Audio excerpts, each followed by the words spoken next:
नमस्कार देवियों और सज्जनों, व्यालोकवाणी में आप सभी का एक बार फिर से हार्दिक स्वागत है। और हमारी बाईं चौखट में आप जिसे देख रहे हैं उनसे आप सुपरिचित हैं।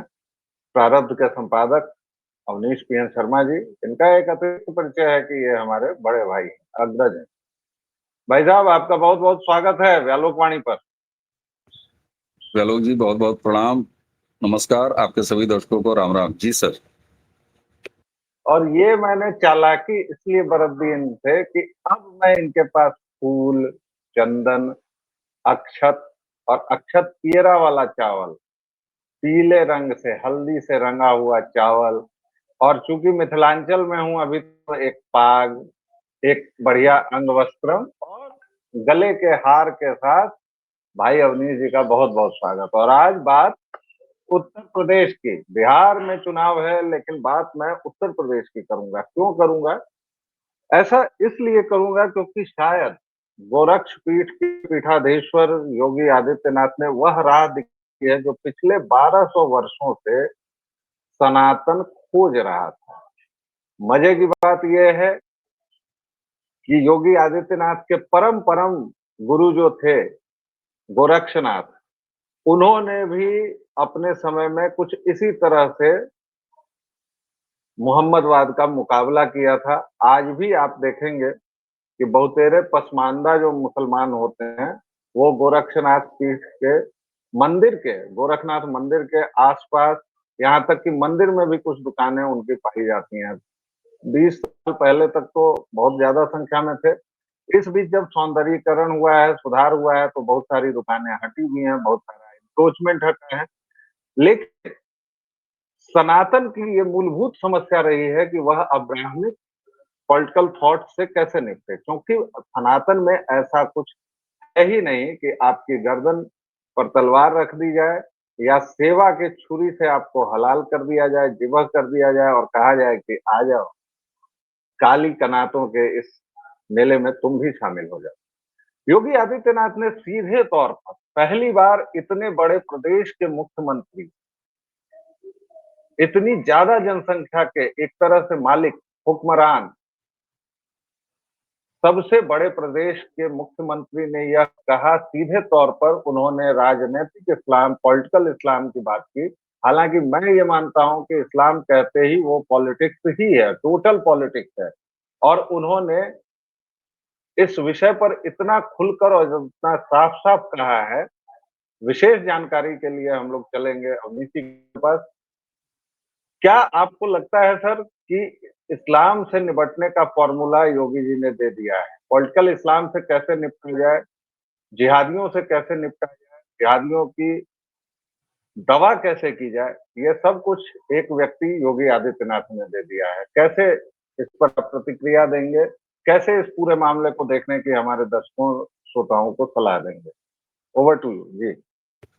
बिल्कुल व्यालोक जी, आपने जो बात कही, तो शुरुआत में ही आपने इंट्रो में कह दिया कि साहब, मंदिर जो है उसके आसपास की अगर आप आबादी देखिएगा तो मंदिर गोरखपुर नगर निगम के जिस वार्ड में आता है उस वार्ड का नाम है वजीराबाद, जाहिदाबाद, सॉरी, जाहिदाबाद। योगी जी नाम बदलने के लिए जाने जाते हैं, यत्र तत्र सर्वत्र वो नाम बदल देते हैं। लेकिन आज भी जब मैं आपसे बात कर रहा हूं तो उस वार्ड का नाम जाहिदाबाद है। अब उसके बदलने की प्रक्रिया चल रही है। तो अब आप सोचिए, वो योगी जो इस बात की अपेक्षा जगा देते हैं, और आप कह रहे हैं, वो बिहार में 2 जनसभाएं करके आते हैं और मीसा भारती को चिल्लाना पड़ जाता है कि बिहार में योगी का क्या काम। त्रिपुरा में योगी जाते हैं, हिंदू आइकान होते हैं। हरियाणा में योगी जी जाते हैं, हिंदू आइकान होते हैं। न सिर्फ हिंदू आइकान होते हैं, बल्कि जहां जहां उनकी जनसभाएं अगर पॉलिटिकल कहें, क्योंकि आपने पॉलिटिकल इस्लाम पर बातचीत शुरू की है, तो वो चुनाव भी जितवा देते हैं। बिहार के पिछले विधानसभा चुनाव में जाइए, जहां जहां योगी की सभाएं आए, वहां वहां से आपको अच्छा स्ट्राइक रेट भाजपा को मिला है। यानी वो चुनाव भी जितवाते हैं। लेकिन फिर गोरक्षनाथ मंदिर जिस वार्ड में आता है उसका नाम जाहिदाबाद क्यों? क्यों है जाहिदाबाद? मेरा भी वार्ड वही है, मेरे भी वार्ड का नाम जाहिदाबाद ही है, मेरे मूल शहर गोरखपुर में। क्यों? ये संकेत देता है कि योगी एक लंबे विजन पर और लंबे एजेंडे पे काम कर रहे हैं। वो किसी शहर का नाम, किसी स्टेशन का नाम तो बदल देते हैं, लेकिन जहां उनका मूल है, और ऐसा नहीं है कि वहां पर कोई मतलब मुस्लिम आबादी नहीं है और उसका नाम जाहिदाबाद है नगर निगम में ना। मंदिर के आसपास अगर आप देखेंगे, बड़ी सघन आबादी है मुसलमानों की। रसूलपुर का मोहल्ला, पुराना गोरखपुर का मोहल्ला, वो बिल्कुल बगल में है, बड़े का इस तरह के मोहल्ले हैं वहां। लेकिन वही योगी इस बड़े विजन पर जब काम करते हैं, तो आपने बिल्कुल सही कहा, मंदिर में आज भी दुकानें हैं, गौशाला में आज भी लोग हैं, ड्राइवर हैं, कर्मचारी हैं, और तो और छोड़ दीजिए, नाथ संप्रदाय के जो सन्यासी हैं, उनमें जोगियों की एक अच्छी परंपरा है, जिसमें मुसलमान, तो कोई नई चीज नहीं। मुझे तो बड़ी हंसी आती है जब सोशल मीडिया के आज तमाशे वाले दौर पर लोग पकड़ लेते हैं किसी भगवा जोगी को जो सारंगी लेके बजाता है, और उसका नाम पूछते हैं, वो कहता है मेरा नाम मुस्तफा है, तो उसको मार दिया जाता है। मुझे शर्म आती है, हंसी दोनों आती है। कह रहे निरा बेवकूफों, अपने आप को तुम सनातनी कहते हो, बहुत बड़ा प्रचंड अखंड खंड खंड हिंदू कहते हो, तुमको इतना ज्ञान नहीं है कि नाथ संप्रदाय में किस तरह से जोगी की परंपरा रही हो, मुसलमान खूब अच्छी खासी संख्या में है, अगर नहीं तो योगी आदित्यनाथ से जाके पूछ लो भाई।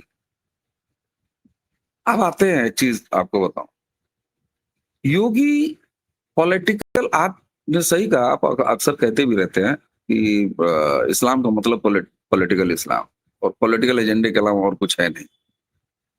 लेकिन आप देखिए, योगी ये कहते हैं कि गजवाए हिंद करोगे तो जहन्नुम का टिकट रसीद करा दिया जाएगा, अगर गजवाए हिंद का सपना देखोगे।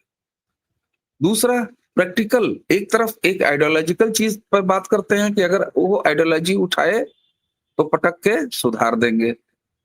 दूसरी तरफ उसी के अगले 10-15 दिन के बाद उत्तर प्रदेश से आप एक डिसीजन देते हैं, देखते हैं कि हलाला हलाल सर्टिफिकेट, सॉरी ये साला एक मात्रा लग जाती है तो पता नहीं क्या हो जाता है, हलाल सर्टिफिकेशन बंद, नहीं देना है पैसा।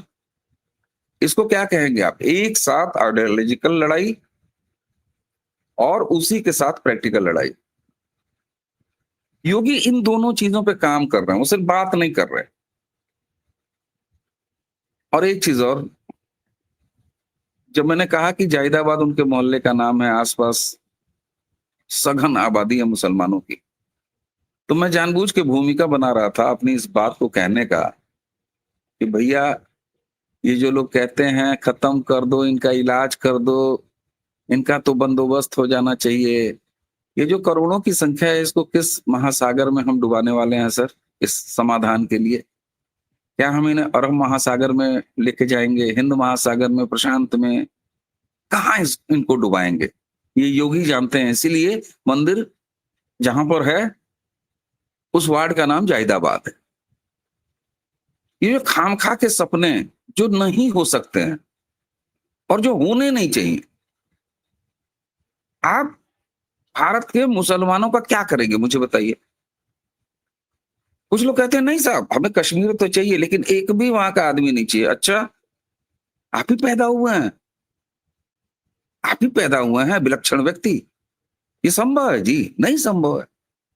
योगी इसके प्रैक्टिकल चीजों की बात कर रहे हैं, जब वो क्या कहते हैं कि गजवाए हिंद का सपना पालोगे तो जहन्नुम का टिकट देंगे, लेकिन अगर इंडोनेशिया टाइप मुसलमान बन के रहोगे। योगी के साथ एक बहुत पुराना नारा जुड़ा है कि गोरखपुर में रहना है तो योगी योगी कहना है, यहां से शुरू हुआ था ये नारा, मैं आपको बताऊं। उसके बाद ये नारा पहुंचा यूपी में अगर रहना है तो योगी योगी कहना है, नहीं, उसके पहले हुआ पूर्वांचल में अगर रहना है तो योगी योगी कहना है। जब ये मुख्तार अंसरिया ने जब हमला कराया था उनके साथ मऊ में योगी के ऊपर, तब ये नारा हुआ और उन्होंने हिंदू युवा वाहिनी को और प्रचंड रूप दिया और बिल्कुल एक लठ मार फोर्स बनाई जमीन पर काम करने वाली। तब ये नारा हुआ पूर्वांचल में रहना है तो योगी योगी कहना है। फिर उसके बाद क्या हुआ 17 में, यूपी में अगर रहना है तो योगी योगी कहना है। और अब मुझे लग रहा है पूरा भारत कहता है कि भारत में अगर रहना है तो वो आगे देखा जाएगा। सर, भारत के मुसलमानों का शुद्धिकरण करना होगा, और जब मैं शुद्धिकरण कहता हूं तो यह घर वापसी वापसी जो है ना, वो नेचुरल एक प्रक्रिया है। वो जब होगी तब होगी। मैं उसे लेके बहुत ज्यादा उत्साहित नहीं रहता हूँ निजी रूप से, मैं आपको बताऊं, क्योंकि मैं जानता हूं ये पाखंडी शुद्धतावाद के कुछ चूरन हैं। उनको होने में हो सकता है सदियों लगे, लेकिन तब तक क्या करेंगे आप? तब तक आप ये कर सकते हैं कि भारत के मुसलमानों का अगर अरबी, भिंडी, लौकी, तुरई, नेनुआ खाना आपने बंद करा दिया, यानी उनका जबरदस्ती जो लुंगी के नीचे से अरब से उन्होंने कनेक्शन जोड़ रखा है यूरो बैग की तरह, जैसे वो मरीज देखते हैं ना, जब किसी का ऑपरेशन हो जाता है तो लुंगी के नीचे से एक ऐसे पाइप निकलती है, वो हाथ में लिए कुछ लोग टहलते रहते हैं यूरो बैग। तो ये जो उनका कनेक्शन है अरब से, क्योंकि अरब भी जानता है कि तुम कन्वर्टेड हो। भारत में कोई मुसलमान दरअसल रहता नहीं है, सबके सब कन्वर्टेड हिंदू रहते हैं। हम अभी पाकिस्तान, अफगानिस्तान और अखंड भारत और प्रचंड भारत की बात ही नहीं कर रहे हैं। यार जो सामने थाली रखी है पहले उसको दुरुस्त करो, फिर क्रम से, और योगी को फॉलो करो। योगी दुनिया भर की बातें कर रहे हैं, अपने वार्ड का नाम जायदाबाद रखे हुए हैं, आराम से रखे हुए हैं। तो आप क्रम से काम करें। हम अगर भारत के मुसलमानों को सिर्फ इस राह पर ले आए कि तुम भारत के मुसलमान होके रहो, कोई दिक्कत नहीं। मुझे तो वो जौनपुर वाले ठीक लगते हैं। वो सब क्या है, जुम्मन तिवारी हैं, फलाने पांडे, ये सब जो लिख रहे हैं। हमारे यहाँ पूर्वांचल में चतुर्वेदी। चले आइए, मैं आपको नाम दिखाऊंगा, गुड्डू लाल अमीन शाही। आप जानते हैं शाही जो है वो प्रतापी चंद्र सूर्यवंशियों का आगे वाला तखल्लुस कहते हैं उसको, हाँ तखल्लुस है। अभी तो तो हम लोगों सवाल ने ये है, संगीत मेरी अंतिम बात चतुर्वेदी व्यालोक भी जी, देखा है। जी जी जी जी। मेरी अंतिम बात यही है कि योगी जी ने बहुत अच्छे से इसको डायग्नोस किया है, और सिर्फ योगी जी ने नहीं, नाथ पीठ बहुत अच्छे तरीके से इसको डायग्नोस करती है, परंपरागत रूप से करके रहती है, और उसने अपने में समाहित भी किया है इनको, आसपास का दुरुस्तीकरण भी किया है।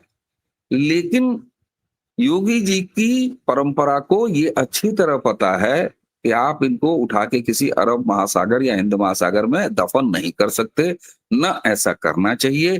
भारत के मुसलमानों को अब ये समझ जाना चाहिए कि भारत की तासीर बदल गई है 2014 के बाद। भारत में एक सांस्कृतिक क्रांति हो गई है। तुम अपने संस्कार को पहचान लो और भारत के मुसलमान होकर रह जाओ। यही बात मोहन भागवत भी कहते हैं कि दोनों का डीएनए एक है। यही बात नरेंद्र मोदी भी कहते हैं। तो तड़ाक से यहाँ पर पीला टीका और चंदन लगा के हाथ में तलवार लेके लोग खड़ा हो जाता है। लेकिन वही काम जब योगी करते हैं तब लोग, हम देखते हैं, मेरा जाते हैं थोड़ा सा, अरे ये क्या करें, हम तो भागवत जी को गरियाते थे, मोदी जी को गरियाते थे, लो 1.5 हाथ आगे बढ़ के जो है योगी जी यही कम कर दी, अब हम क्या करें। तो मुझे भोजपुरी की एक कहावत याद आती है, भोजपुरी की एक कहावत याद आती है कि अपने भतरा मरलस तब गोहराई के रात भर अपने ही भतार ने ठूसा है तो सुबह उठ के किससे गोहराए। तो देखिए, आपकी पॉलिटिकल एक ये जो खतरनाक थॉट है, जो विस्तारवादी है, उसके सामने आपको गंभीरता से प्रैक्टिकल अप्रोच लेके चलना पड़ेगा, और योगी जी यही कर रहे हैं। वो एक ही साथ फिलोसॉफिकल लड़ाई भी लड़ रहे हैं और प्रैक्टिकल लड़ाई भी लड़ रहे हैं। और शायद उनके प्रैक्टिकल लड़ाई लड़ने का जो अंदाज है, वो अलग अंदाज ही आपके इस सवाल का जवाब दे देता है कि लोग मेहरा क्यों जाते हैं योगी के मामले में। क्योंकि वो देखते हैं कि बरेली जैसी जगह से तौकीर जैसे मुल्ले को, मौलाना को निकाल ले जाना और 20 दिन से ठूसे रहना, और अभी तक कहीं से कोई चू तक ना होना, इसका मतलब कागज में योगी आदित्यनाथ की सरकार ने, उनकी पुलिस ने कितनी मजबूती से और कितने ढंग से काम किया है, यह केवल जानने की और समझने की बात है। योगी आदित्यनाथ के दादा गुरु जो होंगे, मतलब आदि गुरु जो गोरखनाथ हैं, उनको शिव का अवतार माना जाता है दर्शकों श्रोताओं। और मजे की बात देखिए कि वह जब उनका प्राकट्य हुआ, वैसे ही नहीं कहा जाता है ना भाई। हिंदू धर्म में सनातन वांग्मय में तो है ना कि यदा यदा ही धर्मस्य ग्लानिर्भवति भारत अभ्युत्थानम अधर्मस्य तदात्मानं सृजाम्यहम्। तो गोरखनाथ के समय आक्रमण किसका था अवनीश जी? गजनवी का। महमूद गजनवी के आक्रमण चल रहे थे उस समय उत्तर भारत में, और बंगाल और बिहार में पाल वंश का शासन था। इस पर मैं कुछ नहीं कहूंगा। अच्छा, जो ओबीसी ईबीसी वाले हैं उनके लिए एक जानकारी दे दूं कि सरकार आज का जो जिहादी कश्मीर आप देख रहे हैं, जो हमारे कश्यप मुनि का ये है, वहां उस समय लोहार वंश, लोहार ओबीसी में आएगा कि ईबीसी में अवनीश भाई? लोहार वंश का शासन था। ये आज के मनवादियों से प्रगतिशीलों पूछिए, ये आज के मनवादियों से पूछिए जो आरक्षण हमारा जन्म सिद्ध अधिकार है इस टाइप की बात करते हैं। दरअसल असली मनवादी वो हैं। उन्होंने जो है जी। अलग-अलग बाँटने का काम किया है, तो मेरे जैसा दलित आदमी नहीं बता सकता, वो आज के मनवादी आपको बताएँगे, जो काले-नीले रंगों में घुमा करते हैं। और ये जो गजनवी का आक्रमण था, इसको रोकने के लिए ही गोरखनाथ ने अपने यौगिक और हठयोग को उन्होंने जगह-जगह पहुंचा दिया। समय-समय पर सामान्य लोगों के लिए हठयोग को सुलभ कर दिया। और सेना में किसको चुना? आज जो पसमानदा कहे जाते हैं वो, क्योंकि उनको भी तलवार की जोर पर या लोभ से किया गया। ये था उनका उपाय, जिसको योगी फिर से उखाड़ के ला रहे हैं कि भैया 25 करोड़ को हिंद महासागर में नहीं फेंका जा सकता, संभव नहीं है। तो क्या करना होगा? सावरकर वाला उपाय करना होगा। पितृभूमि और पुण्य भूमि एक बनानी होगी। अहमदिया भारतीय और क्रिस्तनिया भारतीय, ये बनाना होगा। आपकी पुण्य भूमि काबा रहे, वेटिकन रहे, लेकिन उस पुण्य भूमि में भारत माँ का स्थान सबसे ऊपर आना होगा, और योगी यही कर रहे हैं। अंतिम टिप्पणी अवनीश भाई आपकी, फिर इस चर्चा को हम लोग फिलहाल के लिए बंद करेंगे। आपके कंक्लूडिंग रिमार्क। जी। बस 2 नारेबाज़ी करूँगा। भारत में अगर रहना है तो भारत, भारत कहना है, और भारत में अगर रहना है, तो इस बात के लिए तैयार रहिए, कल को योगी, योगी कहना है। योगी योगी कहना है, क्योंकि पॉलिटिकल इस्लाम जो 1200 वर्षों से इस देश को नासूर बना चुका है, सनातन ने जिससे निपटने का उपाय नहीं खोजा, शायद एक योगी और एक राजनेता दोनों के तौर पर योगी आदित्यनाथ ने वह उपाय खोज लिया है। वह उपाय हम लोगों को दे रहे हैं। दर्शकों श्रोताओं, व्यालोक वाणी पर आप अपना स्नेह बरसा रहे हैं, बड़ा अच्छा लग रहा है। प्लीज इस बारिश में हमें भीगने का मौका दीजिए, हमें बड़ा अच्छा लगता है भीगना। मेरा दूसरा ठिकाना आपको पता है, प्रारब्ध पर। प्रारब्ध को भी आप अपना स्नेह और प्रेम लगातार दे रहे हैं। थोड़ी सी लाइक्स की संख्या बढ़ाइए और बेल आइकन दबा लेंगे तो पता चलेगा कि हमारे संपादक जी अवनीश भाई वहां पर क्या क्या व्यंजन कब कब परोसते हैं, तो आप भी पहली सूचना पाते ही उन व्यंजनों का लाभ उठा सकते हैं। अभी के लिए इतना ही, एक छोटा सा विराम, फिर मिलेंगे। तब तक के लिए आप सभी स्वस्थ रहें, मस्त रहें, व्यस्त रहें, और जय जय सिया राम। जय जय सिया राम। प्रणाम।